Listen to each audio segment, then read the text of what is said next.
Conservative new media viewers, Jeremy Lin fans around the world, Charlotte Hornets fans around the world. What's up? It's me, PFA Paul F. Villario, the NBA expert. We're here to discuss Charlotte's 123-91 big defeat today in game number 1 of the 2016 NBA playoffs against the Miami Heat in Miami, Florida.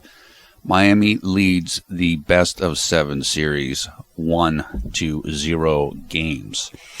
Now, let's just do a quick overview, then I'll talk more extensively about this game, but just kind of the quick stuff, what happened in the game, how did Jeremy do, and so forth.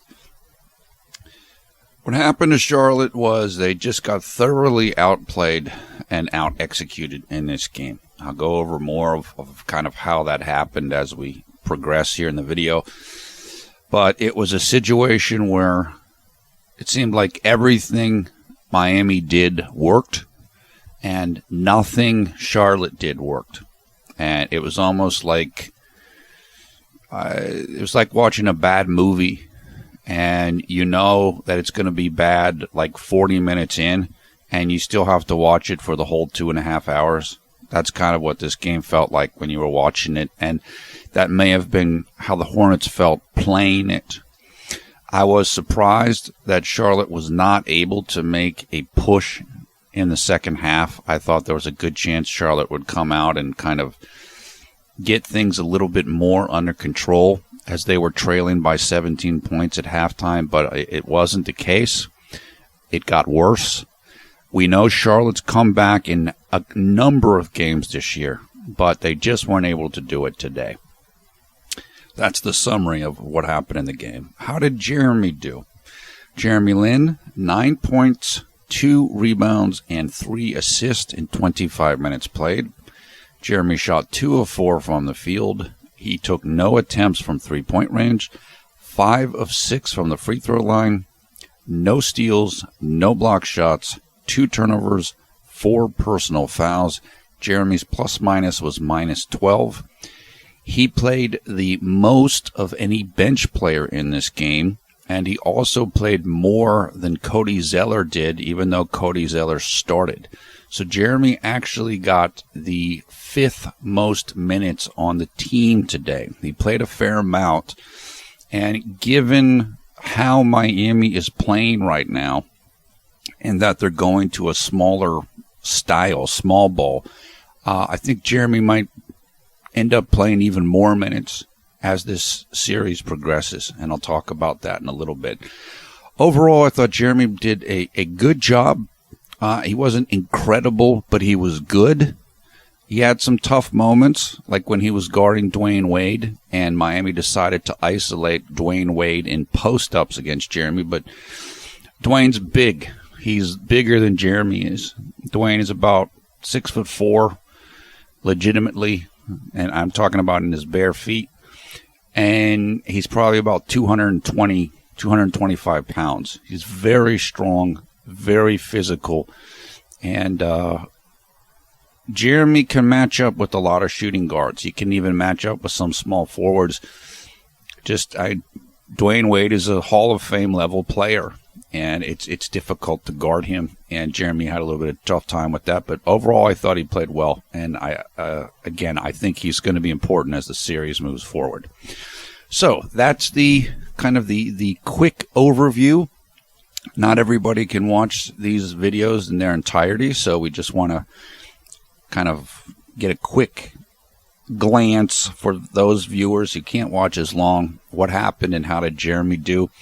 Now let's talk more about what happened in this game and why did it get so out of control and why was it so lopsided.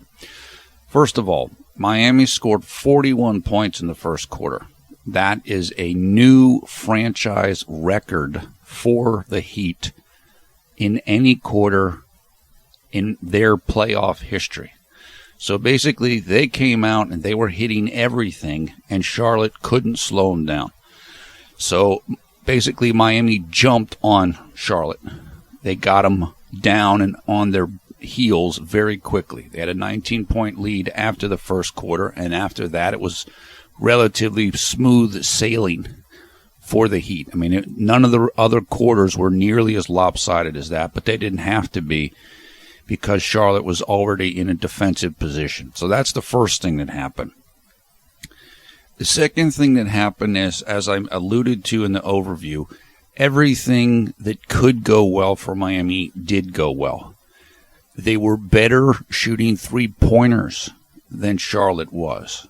Okay, that's one of the main keys to this series, was Charlotte was going to have to take and make a decent number of three-pointers. That was an advantage that they had coming into this series. Well, Charlotte was 6 of 17 from three-point range, which is not bad. It's actually pretty good. However, Miami was 9 of 18, so they got more attempts and they hit more than Charlotte. If Miami performs better than Charlotte does from the three-point line in any game of this series, it's going to be very difficult for Charlotte to win that game. So they're going to need to work on that, certainly, from a defensive and an offensive perspective. Miami shot 58% from the field, so they couldn't miss, and Charlotte wasn't doing enough to slow them down. The one advantage that Charlotte did have in this game over the Heat was they got more free throw attempts. So they got Miami to foul them more. Miami is playing an 8-man lineup, essentially, at least in this game. That's basically what they played, and it's what Charlotte played as well to match up with what Miami was doing. If they are able to get Miami into free throw difficulties, into foul difficulties, that's something that Charlotte might be able to exploit throughout this series. Now, let me say, I'll keep going over these stats. Let me say, I came into this series feeling pretty good about Charlotte's chances. After today, I'm a little less optimistic about that. Not because of what happened today. You can always have these kind of outlier games that happen. I'm not thrown off by that, but there's two reasons why I'm a little more concerned. Number one, Miami plays differently without Chris Bosh.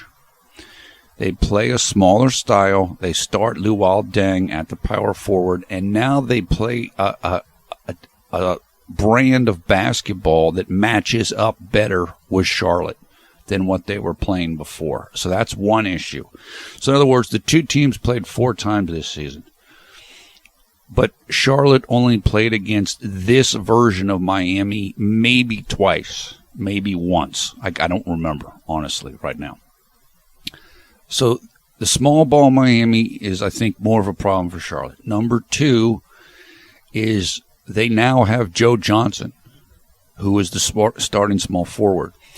Miami only played Charlotte 1 time this year with Joe Johnson. So those two variables, I think, kind of tilting the favor of the series in my mind towards Miami a little bit more. I'm not saying Charlotte can't win the series, but it's going to be tougher now than what I originally calculated it to be. Joe Johnson's a problem because he's a good three-point shooter. He's a good, for his career, he's a good offensive performer. And especially, he's a really good isolation player. ISO ball. Now Miami has 2 guys in Dwayne Wade and Joe Johnson who they can get the ball to with 6 seconds left on the shot clock, and they can go to work on their man. And in most circumstances, those two are going to have the advantage over their defender. As I said, Wade, big, strong. Joe Johnson, big, strong. What they did in this game, Charlotte did later on when Jeremy was having some struggles against Dwayne Wade, was they put Nick Batum on him. What you're going to have to do is, might have to have Batum on Wade and Marvin Williams on Joe Johnson to slow them down. You need guys that have the strength and the size to be able to deal with these guys. It's definitely an advantage to Miami. So I just wanted to kind of interject that about kind of how my mathematics in my mind about how this series might play out have been a little bit altered just by watching the game today. Let's go back to the statistics. So But as I said, Charlotte did have the advantage in free throw attempts. That's promising. That's a very promising sign. However, most of the other statistics did not favor them. Three-pointers didn't favor them, as we said. Field goal percentage didn't favor them either. Rebounds. Miami, 42 rebounds, including 14 offensive. Charlotte, 28 rebounds, including 7 offensive. Miami physically dominated the glass, the backboards, and the rebounds in this game. They just overmatched Charlotte in that. That was something Steve Clifford was concerned about, and it turned out to be as bad as it could be in this game. Assist. Charlotte 11, Miami 27. In the first half of this game, Charlotte had 3 assists total, and 2 of them were by J-Lin. That's crazy. I mean, that's unbelievable for any team, but for a team that needs and likes to move the ball as well as Charlotte, it's almost unreal that could actually happen. But that's what happened. The ball didn't move enough for Charlotte today. They must move the ball a bit more, and that's one reason why I think Jeremy might get more opportunities in this series, because if they're going to have that problem, Jeremy definitely can help solve that problem. He had, 3 assists today, but he also had many more assist opportunities that were not converted. In other words, he passed the ball to someone and they missed a shot. So he was helping the team get open shots and move the ball. So if the Hornets continue to have difficulties with ball movement like they did today, that is one reason why I think Jeremy might end up playing more in this series, playing more minutes. Okay. Steals and blocks, nothing really there. Turnovers, Charlotte 11, Miami 6. So Charlotte had 11 assists and 11 turnovers, 1-to-1 ratio. Miami's ratio was 27-6, which is basically 3-to-1, which is outstanding. Can't have that type of a ratio, but that's what happened today. Fast break points, Charlotte 5, Miami 6. One way in which Charlotte can equalize or kind of neutralize the advantage that Miami has in terms of size and points in the paint is to get transition baskets, to get fast break baskets. They weren't able to do that today, and they were actually beaten by Miami in that category, which is not a good sign. Finally, points in the paint, which I just alluded to. Charlotte 36, Miami 56. Miami dominated in the paint area. They're the best in the NBA coming through the regular season. They were the best at scoring points in the paint. I believe they were scored something like 43 or 48 points in the paint during the regular season. They bettered that mark today. And on the other side of the court, Hassan Whiteside did a very good job of locking down the paint on defense, meaning that Charlotte was not able to get a lot of drives. So you get this type of 30-point margin when Miami outshoots Charlotte. They outshoot them from 3. They out-rebound them. They out-offensive rebound them. They dominate them in points in the paint, and so forth. That's how this happened. Do I think this will happen again in the series? No. I definitely don't think it's going to happen in Charlotte in any of the games. I doubt it will happen in any of the rest of the games, period. Although, look, Miami is a tough, and they're an experienced team. They're capable of doing this, but I would imagine this isn't going to happen exactly like this again. Now, it doesn't have to happen again. It could kind of happen, and Miami still wins by 15 points rather than 32 points. Still, I do think this is not something you're going to see repeated over and over again. I definitely believe Steve Clifford will make adjustments. I think the team will take this hard and learn from it and so forth. Let's go over statistics really quickly, the individual statistics. I'll talk more about this game, what I think Charlotte might do. Luol Deng was incredible in this game. The starting power forward, filling in for Chris Bosh. So he moved from small forward to power forward. 31.7 rebounds. Hassan Whiteside, 21 points, 11 rebounds, 3 block shots. He was incredible in this game. Really played great. Joe Johnson, 11.6 rebounds, 3 assists. Dwayne Wade, 16 points, 4 rebounds, 7 assists. Goran Dragic, 9 points, 10 assists. Amari Stoudemire off the bench, 11 points, 3 rebounds.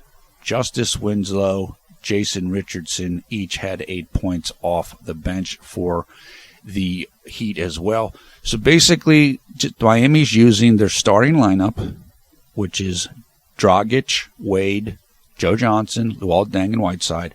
The 3 core bench players they're using in this series are Jason Richardson, who's a rookie, Justice Winslow, who I think Justice is in his second year, and Amari Stoudemire. So that's their core 8. The core 8 that Charlotte used in this game were starting Kemba Walker, Courtney Lee, Nick Batum, Marvin Williams, Cody Zeller, and then off the bench, Jeremy Lin, Frank Kaminsky, Al Jefferson. Okay, so that's the 8 versus 8. We'll see if that continues. The Heat like to tighten their rotation in the playoffs. They like to use fewer people. So maybe that'll stay that way. I think Charlotte is likely to make some adjustments, and I'll talk about that in a second. First, let's go over the Charlotte statistics. Nick Batum, 24 points, 2 rebounds. Nick was one of the only things keeping Charlotte in this game in the first half. He was incredible. I think he had like 20 points at the half. He was phenomenal. Kemba Walker, 19 points, 1 rebound, 1 assist. Kemba shot the ball pretty well, and he didn't turn the ball over too much. He just needs to move the ball more. Also, Kemba looked like he got dinged in this game. Like, he looked like something was bothering him.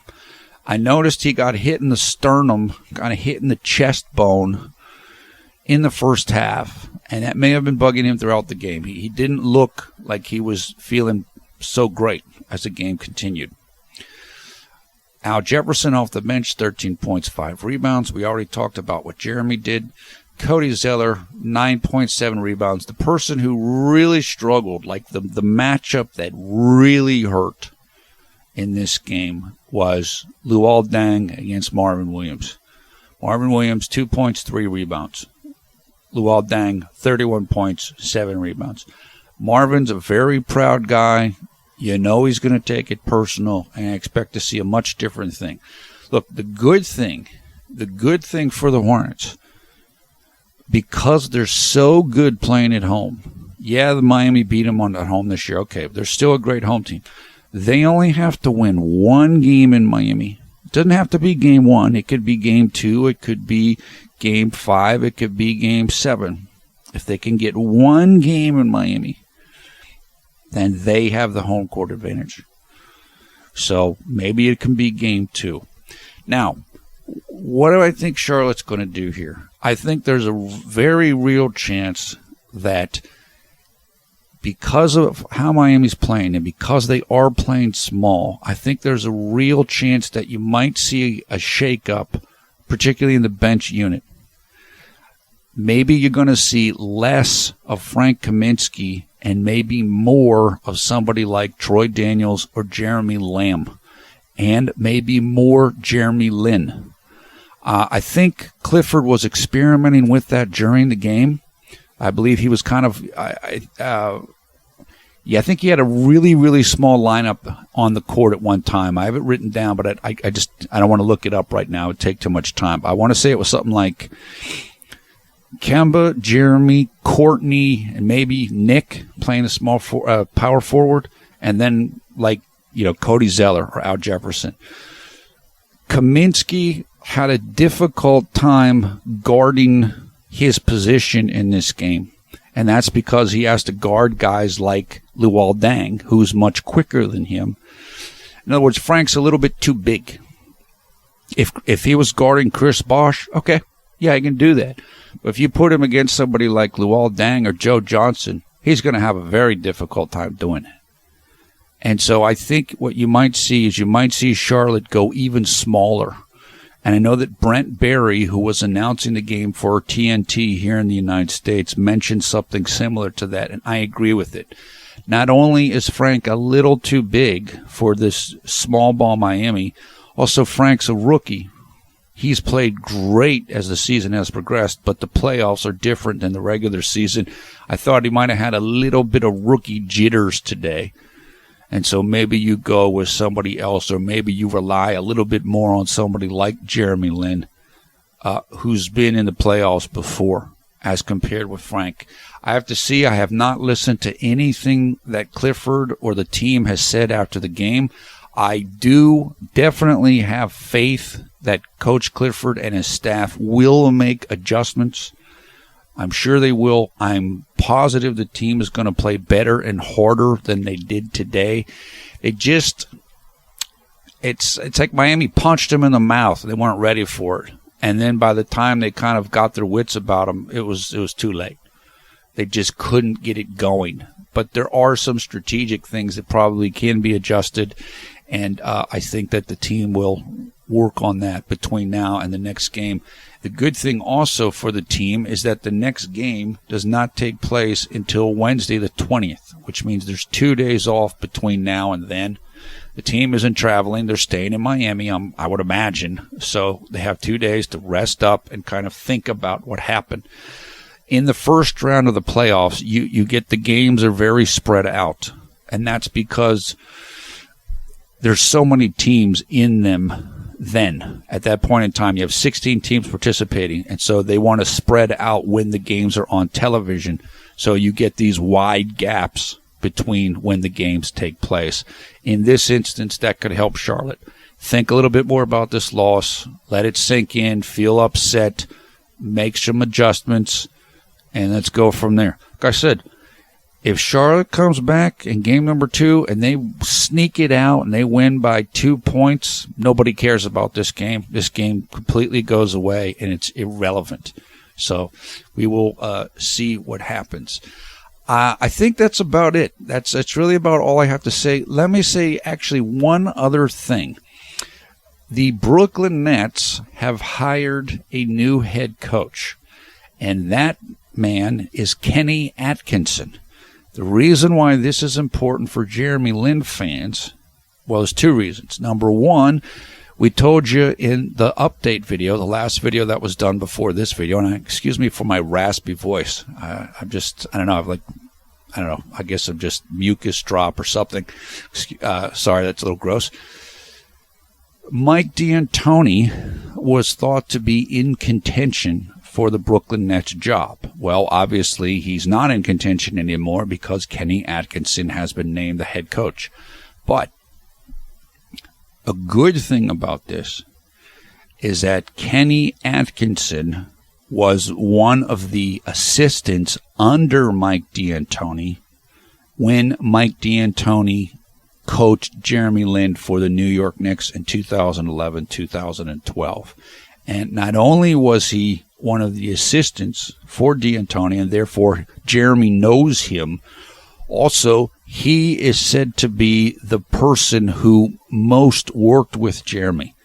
In fact, I saw articles today, or at least one article, that named him as the quote-unquote guru for Jeremy Lin during Linsanity. So this is almost like a Steven Silas type of figure for Jeremy, okay? Somebody that Jeremy knows, somebody that Jeremy likes, somebody that realizes what Jeremy's capabilities are, somebody that knows how hard Jeremy works. And if this is a guy, one of the main dudes that helped Jeremy do Linsanity, well, maybe Jeremy Lin ends up in Brooklyn this summer.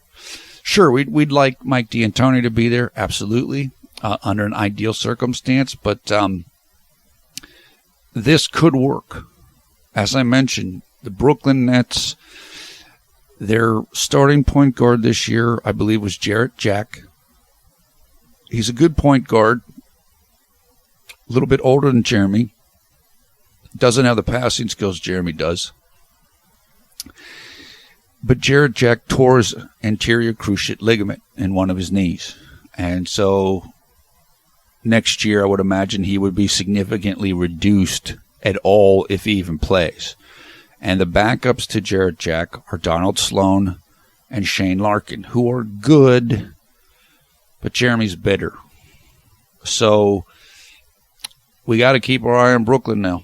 Even though Mike D'Antoni's not the head coach, Kenny Atkinson is, and that's something that could end up working for Jeremy Lin as a potential free agency destination this summer. So definitely wanted to mention that today, and we will see. Okay, so let's set up for the next game. As I mentioned, that will take place here in the United States Wednesday, April 20th.